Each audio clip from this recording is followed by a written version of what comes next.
السلام عليكم. اليوم ان شاء الله غنديرو التمرين رقم 2 في القذيفة. هاد التمرين خديتو في الدورة العادية ديال الوطني SVT 2016.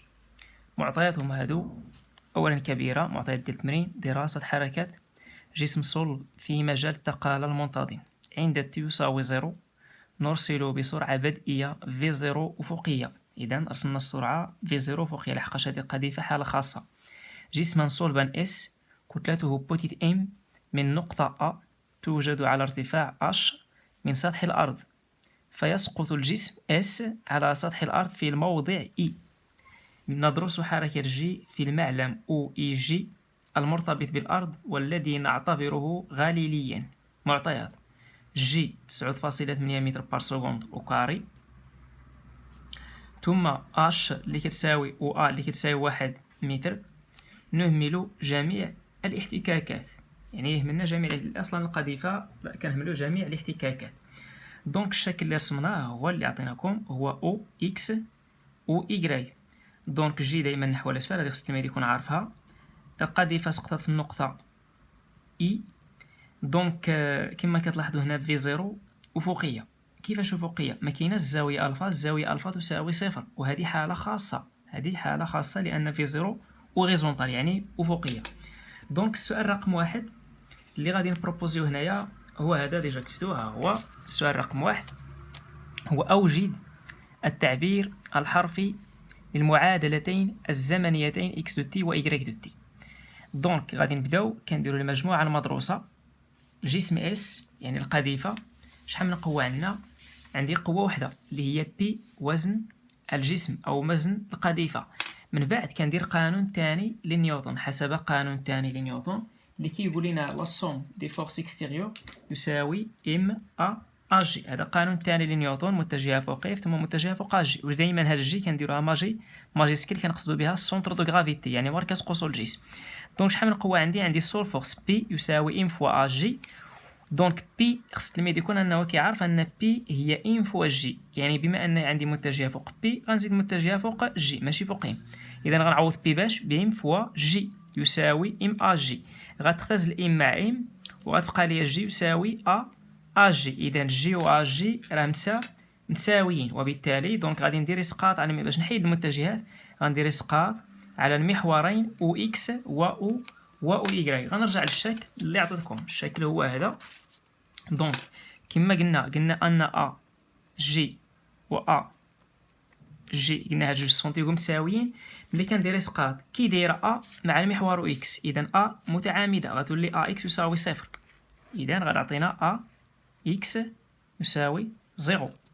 وغنشوفوا ا مع اي، ا هابطه y طالعه، اذا غتولي ا يساوي ا y يساوي ناقص جي. هادو كيتسمى وحداتيات ا.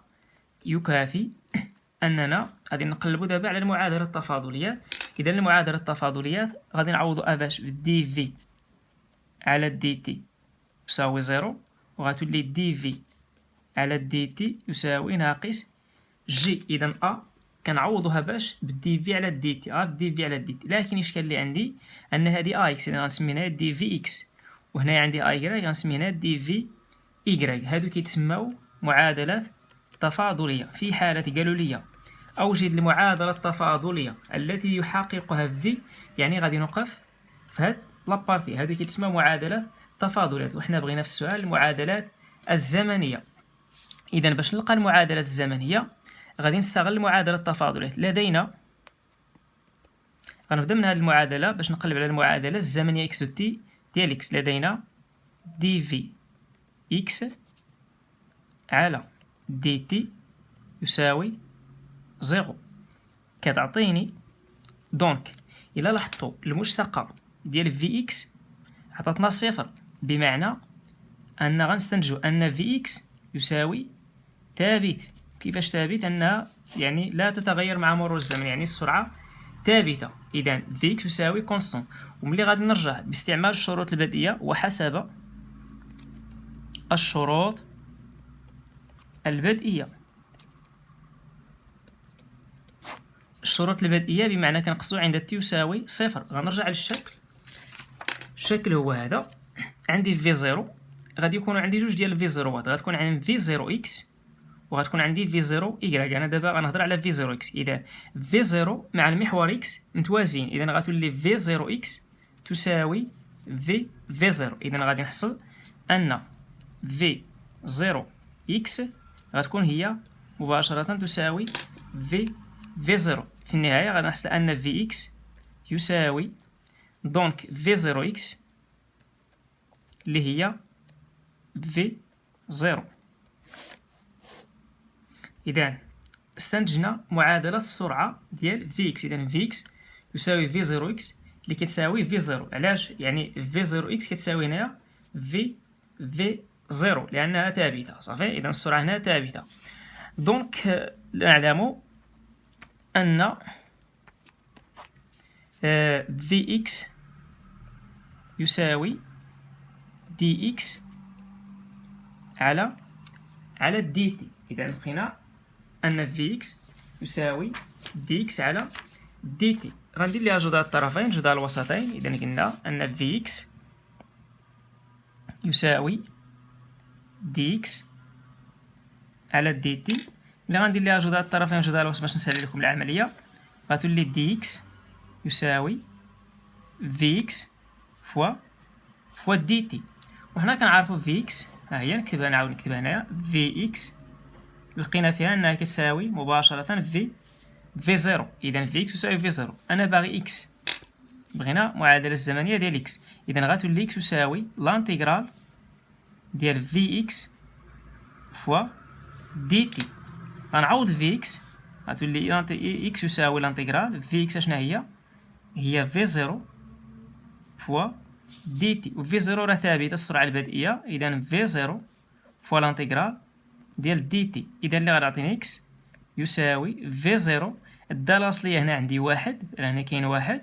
إذا الدالة الأصلية ديالو هي تي زائد واحد لا كونستونت اللي هي سي. إذا غندير تحديد سي عند تي يساوي زيرو. إذا فيما لقيت تي غنعوضها بزيرو، غتولي إكس يساوي في زيرو فوا زيرو زائد سي. وهنا غنزيد إكس زيرو يعني لأن عوضنا تي بزيرو، وبالتالي غادي نحصل على أن إكس زيرو يساوي في زيرو في زيرو زيرو يساوي سي. وغنرجع للشكل. إكس زيرو في الشكل يساوي صفر. إكس زيرو في الشكل يساوي صفر. علاش؟ لأن القذيفة انطلقت من النقطة أ، وحنا كنعرفو في الرياضيات أن النقطة أ تنتمي إلى المحور إيكغيك، وبالتالي أفصولها غيساوي زيرو. يعني ملي غنسقط غنطيح في الفصول ديالها يساوي زيرو. إذا إكس زيرو، إذا إكس زيرو يساوي سي يساوي صفر. في النهاية غنحصل على المعادلة الزمنية الأولى اللي هي إكس دو تي يساوي في زيرو فوا تي. هذه هي المعادلة الزمنية رقم واحد. دابا يلاه لقينا المعادلة الزمنية رقم واحد، خصنا نقلبو على المعادلة الزمنية ديال إيكغيك. إذا فوالا غنستغلو كذلك المعادلة التفاضلية ديال دي في إيكغيك. لدينا دي في إيكغيك على دي تي يساوي ناقص جي، وغنديرو ليها جدار الطرفين جدار الوسطين. غتعطينا دي في إيكغيك يساوي ناقص جي فوا دي تي. في إيكغيك يساوي لانتيغرال جي فوا دي تي اللي غتعطيني في إيكغيك يساوي جي غادي نخرجها ناقص جي فوا لانتيغرال ديال دي تي. دونك فوالا عندنا في إيكغيك، قلنا في إيكغيك يساوي ناقص جي. إذا إلا لاحظتو الدالة الأصلية هنا عندي واحد، الدالة الأصلية ديال واحد هنا هو تي زائد واحد لا كونستونت، واحد سي. صافي، زائد واحد سي. دابا غنقلبو على السي. تحديد سي عند تي يساوي زيرو. إذا نحدو السي عند تي يساوي زيرو. دونك غنمشي لهاد المعادلة اللي هي في إيكغيك يساوي ناقص جي فوا تي زائد سي. فيما لقيت تي غنعوضها بزيرو، غندير في زيرو إيكغيك. لحقاش فيما لقيت تي غنعوضها بزيرو غتعطيني ناقص جي فوا زيرو زائد سي اللي غتعطيني في 0 إكغيك يساوي ناقص جي في 0 هي 0 يساوي سي. إذا لقينا أن في 0 إكغيك يساوي سي. وغادي نرجع للشكل، إلا لاحظتوا أن في 0 غيكون عندها جوج ديال لي كومبوزونت، عندها في إكس ثم عندها في 0 إكغيك. في 0 إكغيك شحال غتساوي صفر. علاش؟ لأن في 0 عمودية على المحور إكغيك، إذا في 0 إكغيك تساوي صفر. إذا في 0 إكغيك يساوي 0، وبالتالي غادي نحصل على أن في 0 إكغيك يساوي الثابتة سي يساوي صفر. إذا الثابتة شحال غتساوي؟ غتساوي صفر، وبالتالي غنحصل في النهاية على في إكغيك يساوي ناقص جي فوا تي. إذا هذه المعادلة يعني ديال السرعة، معادلة السرعة ديال في إكغيك. نعلم أن في إكغيك يساوي دي إكغيك على دي تي، وغندير جدار الطرفين جدار الوسطين، غتعطيني دي إكغيك يساوي في إكغيك فوا دي تي. دونك أنا باغي إكغيك يساوي لانتيغرال ديال في إكغيك فوا دي تي اللي غتعطيني إكغيك يساوي لانتيغرال. إذا في إكغيك راه ديجا كاتبينها، ها هي عندنا في إكغيك يساوي ناقص جي فوا تي اللي غادي تعطيني ناقص جي فوا تي فوا دي تي اللي غتعطيني إكغيك يساوي ناقص جي فوا لانتيغرال ديال تي فوا دي تي اللي غتعطيني في النهاية إكغيك يساوي ناقص جي تي. غتعطيني الدالة الأصلية تي أو كاري على جوج زائد واحد لا كونستانت اللي هي سي. إذا باقي لي نحدد شنو؟ نحدد سي باستعمال الشروط البدئية. إذا غندير تحديد سي باستعمال الشروط البدئية. تحديد سي عند تي يساوي 0. فيما لقيت تي غادي نعوضها بزيرو، غندير إكغيك فوالا 0 يساوي ناقص جي فوا 0 سي 2 على جوج زائد سي اللي غتعطيني إكغيك 0 يساوي سي. إذا إلا لاحظنا في الشكل أن إكغيك 0 في الشكل هو اش هو او ا، الإكغيك 0 هو هنايا هو الارتفاع او ا. إذا عندنا إكغيك 0 في الشكل يساوي او ا اللي هو في التمرين اش، وبالتالي في النهاية غنحصل على آخر معادلة اللي هي إكغيك دو تي يساوي ناقص واحد على جوج جي تي أس 2 زائد اش، وبالتالي هذه هي المعادلة الزمنية إكغيك دو تي اللي هي ثانية. السؤال رقم 2 هو استنتج معادلة المسار لحركة جي. إذا باش نستنتج معادلة المسار لحركة جي غادي ننطلق من المعادلتين الزمنيتين اللي لقيت قبيلة. لدينا إكس دو تي يساوي هما وحدة في 0 فوا تي، معادلة رقم 1. والمعادلة الثانية اللي هي إكغيك دو تي يساوي ناقص واحد على جوج جي تي أس 2 زائد اش.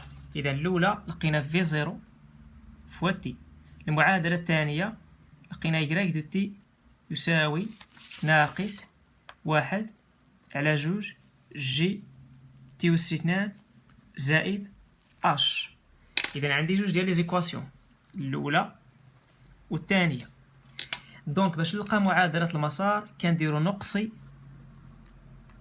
الزمن بين إكس دو تي و إكغيك دو تي، نقصيو الزمن. فينا هي المعادلة اللي ساهل نخرجو فيها تي؟ المعادلة الأولانية تي يساوي إكس على في 0، إذا غندير من واحد بمعنى من المعادلة واحد.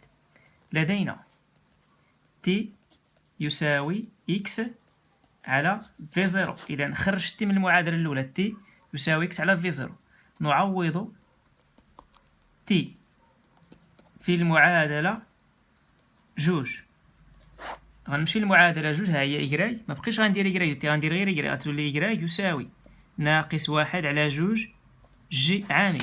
باش غنعوض تي غنعوضها بإكس على في 0 لكل أس 2 زائد اش. معناش الحق نديرو إكغيك دو تي، علاش؟ لحقاش قصينا الزمن. معادلة المسار ما كيكونش فيها الزمن، إذا غنحصل على إكغيك يساوي ناقص واحد على جوج جي. نقدر نفصل هادي ندير إكس وكاري على في 0 كار ونخليها بحال هكدا نيت. إذا إكس على في زيرو لكل استثنان زائد اش. هذه هي اللي كتسمى معادلة المسار. علاش سميناها معادلة المسار؟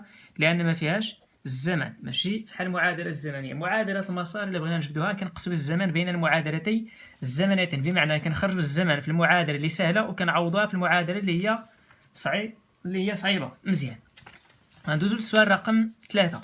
السؤال رقم 3 اللي غادي نبروبوزيو هو احسب تي واحد لحظة وصول الجسم إلى سطح الأرض في النقطة إي. إذا غادي نحسبو المدة الزمنية اللي غتستغرقها القذيفة منذ الانطلاق من نقطة أ حتى غاية ارتطامها بالأرض في النقطة إي. إذا بغينا نحسبو المدة الزمنية اللي غتستغرق القذيفة من النقطة أ إلى النقطة إي.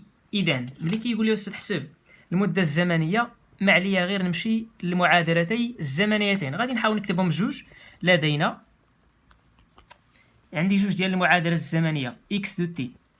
الأولى لقينا قويلة في زيرو فوا تي، والثانية إيكغيك دو تي يساوي ناقص واحد على جوج جي فوا تي أس اثنان زائد أش. دونك عندي جوج ديال المعادلات، عندي واحد وعندي جوج. عندي الحق نخرج تي من الأولى، ندير تي يساوي إكس على في زيرو. لكن المشكل فين غيكون؟